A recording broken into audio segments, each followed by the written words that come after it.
मैं ये जानना चाह रहा था कि अखिलेश यादव को आपने वनवास क्यों दे दिया फिर राम के बदले? उन्होंने क्या बिगाड़ा था आपका? नहीं, एक्चुअल में वह वनवास तो भाजपा थी 14 साल वापस आई।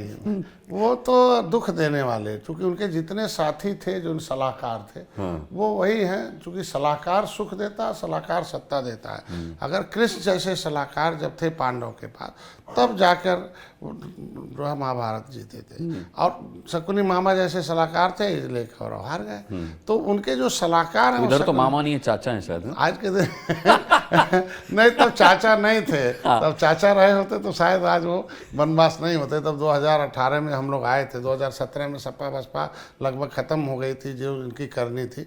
फिर 2000 इन्होंने वादा किया, 2018 में उपचुनाव हम लोगों को गोरखपुर जीता।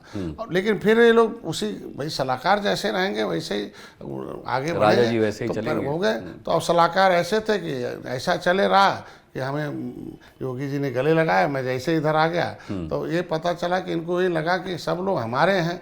अब इनको नहीं, हमने एहसास कराया कि नहीं, निषाद जो कांग्रेस का बटन दबाया, भाई जब निषाद राज के किले पर निषाद राज का झंडा था तब सुख था। मुगलों का झंडा लग गया तो दुख हो गया। अंग्रेज झंडा लेके आ गए, दुख है। कांग्रेस ने अपना झंडा लगा दिया हमारे निषादों के डंडे में, तो कांग्रेसी हीरो हो गए, निषाद जीरो हो गए। तो अब निषादों ने अपने डंडे में अपना जय निषाद राज का झंडा लगा लिया है। उसे अब सुख चाहिए, जो सुख मिलेगी जब उसकी अपनी भागीदारी मिलेगी रोटी कपड़ा और मकान मान सम्मान स्वाभिमान में।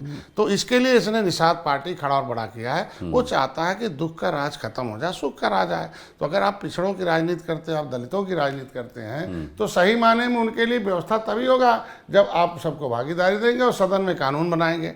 उसके लिए हम आपके साथ खड़े हैं। तो 2017 में भी वो बुलाए थे, लेकिन 12 सीटें देने की बात की और उन्होंने टीवी चलाया। 2017 में नहीं आए। अब हम अलग से लड़ गए तो हाथी साइकिल हार गए। तो फिर उन्होंने गलती स्वीकार किया और हम 2018 में आए और आए तो उपचुनाव जीते। गोरखपुर, फूलपुर, कैराना, नूरपुर, दो मुख्यमंत्री, एक मुख्यमंत्री, एक उप मुख्यमंत्री, एक सांसद, एक विधायक हारे। तो उसके बाद इनको लगा कि नहीं साहब, हम लोग हार रहे हैं। ये लोग पहले तो हमें अपने चुनाव चिन्ह से लड़ाना चाहते थे, लेकिन हमने कहा नहीं, हम अध्यक्ष हैं, अध्यक्षता करेंगे, हमें न लड़ना है। लेकिन अभी एक रिसेंट उपचुनाव तो सपा ले गई जीत करके। वो तो पहले भी नहीं थी, भाजपा के पास आज भी है। वो कुछ न कुछ छोटी मोटी गलतियों त्रुटियों की वजह से। तो 2019 में मोदी जी ने इन्होंने दरवाज़ा जब बंद कर दिया तो मोदी जी के पास आए। तो उन्होंने तो खुद ही अपने से दुख लिया है। हम लोगों तो अंतिम में सारे अपने घर भर का टिकट घोषित कर दिया, सब दोनों चरणों घोषित कर दिया, तीसरा चौथा रह गया। तो अब बताइए कि जो सहयोगी दल है, ठीक है, हम मान लीजिए पार्टी के राष्ट्रीय अध्यक्ष हैं, आपको है कि कहीं निषाद पार्टी खड़ी बड़ी हो जाएगी तो हम सत्ता में नहीं रहेंगे। लेकिन नागेंद्र पटेल वो भी पिछड़ी जात का था, जो वहाँ जो है फूलपुर में उप मुख्यमंत्री को हरा के जीता है। उसका क्या दोष था, उसको क्यों नहीं दिया? इसके मतलब युवा और नई जो इतिहास रचने वाले हैं वो न खड़े बड़े हों, तो उनके सलाहकारों ने किस तरीके से, तो सलाहकार आज के दिन में उन्हें बनवास रखे।